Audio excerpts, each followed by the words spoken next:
Hi guys, welcome to Mupare Training Academy. So TNSRB SI மற்றும் PC 2025 தேர்வை எதிர்நோக்கி கொண்டிருக்கக்கூடிய மாணவர்களுக்கான புதிய வகுப்புகள் துவங்கும் நாள் எங்களுடைய முப்படை பயிற்சி மையத்தில் எப்பன்னு பாத்தீங்கன்னா SIக்கு வந்து 11/4/2025 வரக்கூடிய ஏப்ரல் 11ஆம் தேதியும் PCக்கு வந்து 21/4/2025 வரக்கூடிய ஏப்ரல் 21ஆம் தேதியும் நடக்க போகுது. ஸோ வேலூர், திருச்சி, விருதுநகர் 3 பிரான்ச்சஸ்லுமே இந்த டேட்ல வந்து அட்மிஷன் போடணும்னு நினைக்கிறவங்க இந்த டீடைல்ஸ் வேணும்னாலும் இந்த நம்பரை நீங்க கால் பண்ணி என்ன பண்ணலாம்னு பாத்தீங்கன்னா டீடைல்ஸ் பெற்றுக்கொள்ளலாம். மேலும் SI மாணவர்களுக்கு பிரத்யேகமாக தயாரிக்கப்பட்ட ரைட் டெஸ்ட் பேட்சும் PC மாணவர்களுக்கு ஆடுகளம் டெஸ்ட் பேட்சுமே அவைலபிளா இருக்கு. சோ அதுலயுமே நீங்க ஜாயின் பண்ணி டெஸ்டர்ஸ் வந்து என்ன பண்ணலாம், பிராக்டிஸ் பண்ணலாம். சோ SI மற்றும் PC தேர்விற்கு 4 பாக புத்தகங்கள், அதாவது எக்ஸாம் ஃபோக்கஸ் பண்ணி படிக்கிறவங்களுக்கு புக்ஸுமே எங்ககிட்ட அவைலபிளா இருக்கு. மேலும் பிராக்டிஸ் செட் புக்குமே இருக்கு. சோ ஹிஸ்டரி ஆல்ரெடி சேல்ல போயிட்டு இருக்கு. இதை தொடர்ந்து பாலிட்டி, சயின்ஸ் ரிலேட்டடாவும் சில நிறைய சப்ஜெக்ட்ஸ் வரப்போகுது. சோ எது வேணும்னாலும் நீங்க தாராளமா இந்த நம்பர்ஸ்க்கு நீங்க கால் பண்ணீங்கன்னா அதுக்கான டீடைல்ஸ் ப்ரொவைட் பண்ணுவாங்க. சோ நியூ பேட்சஸ் வந்து ஸ்டார்ட் ஆகுது 11th and 21st அன்னைக்கு. சோ நீங்க அதுல நல்லபடியா ஜாயின் பண்ணணும்னா தாராளமா பண்ணிக்கலாம். சோ வேலூர் வேணும்னா 720040003955 நம்பருக்கும், திருச்சியில் அட்மிஷன் வேணும்னா 8111070706 நம்பருக்கும், விருதுநகர் அட்மிஷன் வேணும்னா 9363020246 நம்பருக்கும் நீங்க கால் பண்ணி கேட்டீங்கன்னா அதுக்கான டீடைல்ஸ் உங்களுக்கு அவங்க ப்ரொவைட் பண்ணிடுவாங்க. ஓகேங்களா? So thank you. Hi guys, welcome to Mupare Training Academy. So TNSRB SI 2025 அறிவிப்பு வெளியாயிடுச்சு. சோ அத பத்தின வீடியோஸ்ல நான் போட்டிருந்தேன். 7ஆம் தேதி எப்படி எல்லாம் பண்ணலாம், என்னெல்லாம் அப்ளை பண்ணலாம் அப்படின்ற வீடியோஸையும் நான் சொல்லியிருந்தேன். ஆமா தானே? ஓகே. அதே மாதிரி யாரெல்லாம் இந்த சப் இன்ஸ்பெக்டர் தேர்வு எழுதுவதற்கான எலிஜிபிள் இருக்காங்க, எந்த தேதியிலிருந்து எதுவரை பிறந்து இருக்கணும், இதெல்லாம் நீங்க கேட்டுட்டு இருப்பீங்கல்ல. சார் ஏஜ் நான் எலிஜிபிளா, சார் நான் எலிஜிபிளா இந்த எக்ஸாமுக்கு அப்படின்னு சொல்லிட்டு நிறைய பேர் கேட்பீங்க. ஏன்னா கமெண்ட் செக்ஷன்ல ஃபுல்லா அதுதான் ஃபர்ஸ்ட் வருமே.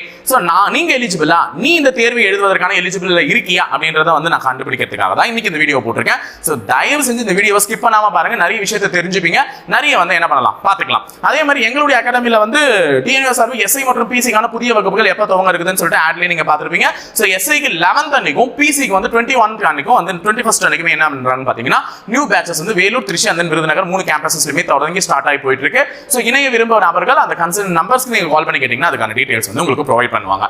சோ இப்போ யாரெல்லாம் இந்த சப் இன்ஸ்பெக்டர் எக்ஸாம் எழுதுறதுக்கு ரெடியா இருக்கலாம் அப்படின்றத நம்ம பார்த்துருவோம். சோ என்ன அப்படின்னா, ஃபர்ஸ்ட் நோட்டிபிகேஷன்ல தெளிவா அவங்க மென்ஷன் பண்ணியிருப்பது 1/7/2025 அடிப்படையில் தான் நாங்கள் வயதை கணக்கெடுத்துக் கொள்வோம் அப்படின்னு சொல்லிட்டு அந்த ஷார்ட் நோட்டீஸ்ல தெளிவா கொடுத்துட்டாங்க. அப்போ ஜூலை 2025 அடிப்படையில் தான் உங்களுடைய ஏஜ் ஆனது கால்குலேட் செய்யப்படும். அதாவது 20 வயது ஒருத்தர் முடித்திருக்க வேண்டும். எப்பொழுது? இந்த 2025 ஜூலை மாசத்தினுடைய அடிப்படையில் ஒரு மாணவன் 20 வயதை பூர்த்தி செய்தவனாகவும், மேலும் அவன் ஒரு இளங்கலை பட்டம் சொல்லக்கூடிய கிராஜுவேட் முடிச்சிருந்தா he is eligible to write the SI examination. ஓகேவா? சோ அப்ப pattern of the exam, syllabus of the எக்ஸாம்ஸ்ல எதுவுமே மாற போறது இல்லைன்றது கிட்டத்தட்ட உறுதி ஆயிடுச்சு. அப்படி இருக்கக்கூடிய பட்சத்துல நீ என்ன படிச்சிருக்கணும், நீ என்ன முடிச்சிருக்கணும், நீ என்ன வயசுல இருக்கணும்ன்றத தெளிவா சொல்லியிருக்காங்க. a candidate must be a graduate and also age is mandatory to check அப்படின்னு சொல்லிட்டேன். அப்போ வயதை வந்து கண்டிப்பா செக் பண்ணுவாங்க. அந்த வயதுக்குள்ள இருக்கவங்க தான் கண்டிப்பா அப்ளை பண்ணணும். சோ உடனே டவுட் வரும், நான் 20 வயசு முடிச்சிருக்கேன், நான் 30 வயசு முடிச்சிருக்கேன்னு சொல்லிட்டு வாயில சொல்லிக்கலாம், எழுதி பெருத்துபூர்வமா தெரிஞ்சுக்கலாம். ஆனா சர்டிபிகேட்னு ஒண்ணு இருக்குல்ல, அதுதானே பேசும். அப்ப எந்த டேட்ல இருந்து எந்த டேட்டுக்குள்ள பிறந்தவங்க எல்லாம் இந்த எக்ஸாமுக்கு எலிஜிபிள், எவ்வளவு ஹைட் இருந்தா இந்த எக்ஸாமுக்குள்ள வரலாம், இத 2 டீடைல் தான் இந்த வீடியோல நான் சொல்ல போறேன். சோ அதுல ஃபர்ஸ்ட் நல்லா கவனிச்சுக்கோங்க. ஃபார் ஜெனரலும் இதேதாம்மா. இந்த இடத்துல பொது பிரிவினர் அப்படின்னு சொல்லக்கூடிய ஜெனரல் பொது பிரிவினருக்கும் இதேதான் வயது, சாரி ஹைட். ஓகேவா? வயது வந்து அடுத்த ஸ்லைட்ல இருக்கு. சோ ஒரு ஆண்களாக இருந்தாலும் பெண்களாக இருந்தாலும் ஒரு பொது பிரிவினரை சேர்ந்தவராக இருந்தால், ஒரு பொது பிரிவினரை சேர்ந்தவராக இருந்தால், ஆண்களாக இருந்தாலும் பெண்களாக இருந்தாலும் பொது பிரிவினர் BC, BCM, MBC, DNC சொல்லக்கூடிய டீநோட்டிஃபைட் கம்யூனிட்டி இவர்கள் சேர்ந்தவராக இருந்தால், ஆண்களா இருந்தால் 170 சென்டிமீட்டரும், பெண்களாக இருந்தால் 159 சென்டிமீட்டரும் கொண்டவர்கள் இந்த சார்பாய்வாளர் தேர்வை எழுதுவதற்கு எலிஜிபிள். புரியுதுங்களா? ஹைட்டை முதல்ல சொல்லிட்டேன். அப்போ நீ BCO இல்ல BC முஸ்லீமோ இல்லனா MBCO இல்ல DNCO இருந்தா நீ ஒரு பாயா இருந்தா எவ்வளவு இருக்கணும்? 170 சென்டிமீட்டர் இருக்கணும். கண்டிப்பா பெண்களாக இருந்தால் 159 சென்டிமீட்டர் இருக்கணும். இதே SC, ST மற்றும் SCA வகுப்பினரை சேர்ந்தவர்களாக இருந்தால் ஆண்களாக இருக்கக்கூடிய பட்சத்துல 167 சென்டிமீட்டரும், பெண்களாக இருக்கக்கூடிய பட்சத்துல 157 சென்டிமீட்டரும் இருக்கணும். புரியுதா? சோ அந்த ஹைட்டை முதல்ல தெரிஞ்சுக்கோங்க. இந்த ஹைட் இருந்தா தான் இந்த எக்ஸாம் எழுத முடியும். சும்மா நம்ம வந்து போலீஸ் ஆகணும்ன்ற என்ன வசனத்துல தான் உள்ள வந்துடக்கூடாது. ஹைட்டை முதல்ல பாத்துக்கோங்க. அடுத்தது destitute widows, விதவைகளுக்கு வந்து பாத்தீங்கன்னா சேம் தான். ஆண்களுக்கு என்னவோ பெண்களுக்கு என்னவோ அது அந்த கம்யூனிட்டியை சேர்ந்தவர்களாக இருந்தால், இப்போ டெஸ்டிடியூட் விடோ ஒரு BC பிரிவினரை சேர்ந்தவர்களாக இருந்தால் அவர்கள் வந்து ஒரு பெண்ணா இருக்கக்கூடிய பட்சத்தில் எவ்வளவு இருக்கணும்? 159. ஆண்கள் கிடையவே கிடையாது டெஸ்டிடியூட் விடோக்கு. பெண்கள் 159 சென்டிமீட்டர் இருக்கணும். அதே ஒரு டெஸ்டிடியூட் விடோ MPC வகுப்பினரை சேர்ந்தவர்களாக இருந்தாலும் எவ்வளவு இருக்கணும்? 159 சென்டிமீட்டர் இருக்கணும். ஒரு டெஸ்டிடியூட் விடோ ஷெட்யூல்டு ட்ரைப்னு சொல்லக்கூடிய ST வகுப்பினரை சேர்ந்தவர்களாக இருந்தால் எவ்வளவு இருக்கணும்? 157 சென்டிமீட்டர் இருக்கணும். சோ அங்க என்ன சொன்னாங்களோ அதே தான் பெண்களுக்கானது.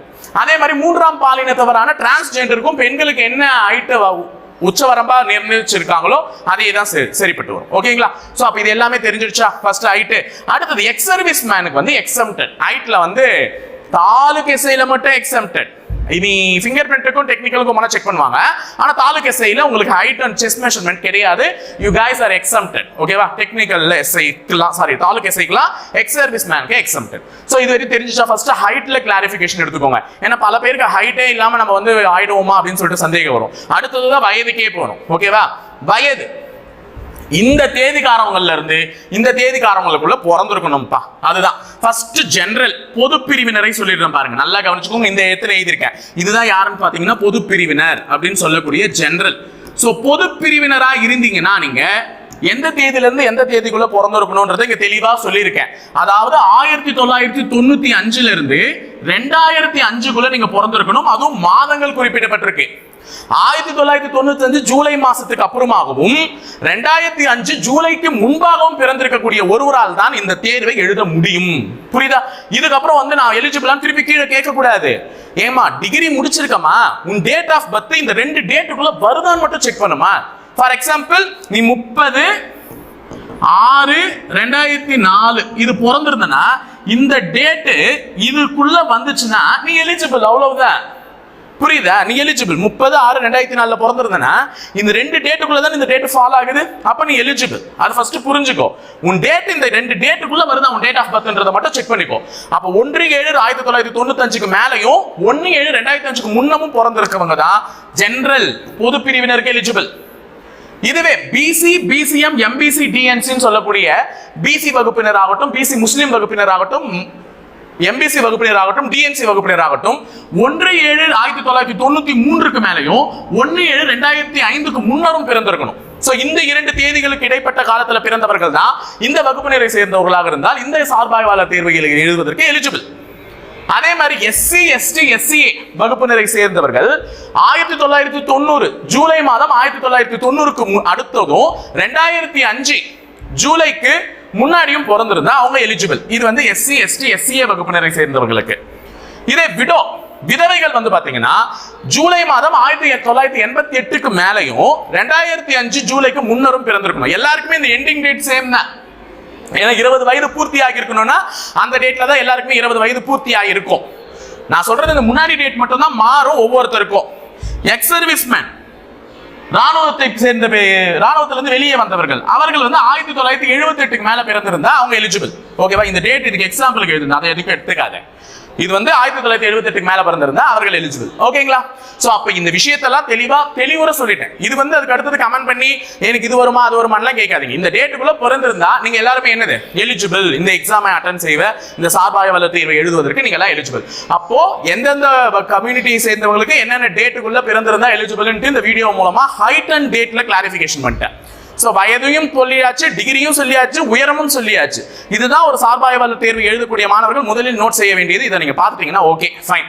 இதுக்கப்புறம் நீங்க படிக்கிற விஷயத்துக்கு போயிடணும்ல. வாங்க அடுத்தடுத்து படிக்கிறத பத்தி போட்டுடலாம். Previous year question paper analysis, previous year question பேப்பர்ல எப்படி क्वेश्चंस ஃபாலோ ஆயிருக்கு, அதை எப்படி நீங்க பார்க்கணும், எப்படிலாம் படிக்கணும், எந்த சப்ஜெக்ட்டுக்குலாம் முக்கியத்துவம் கொடுக்கணும், எல்லாத்தையுமே அடுத்தடுத்த வீடியோல பார்க்கலாம். தொடர்ந்து எங்க கூட இணைஞ்சிருங்க. அப்பதான் பல அப்டேட்ஸ் தெரிஞ்சுப்பீங்க. மறக்காம எங்க வீடியோவை லைக் பண்ணிட்டு ஷேர் பண்ணிக்கோங்க உங்க ஃப்ரெண்ட்ஸ்க்கும். மறக்காம எங்க சேனலை சப்ஸ்கிரைப் பண்ணி வச்சுக்கோங்க. இணைந்திருங்க. தொடர்ந்து பயணிப்போம் முப்படை பயிற்சி மையத்தோட. நன்றி, வணக்கம்.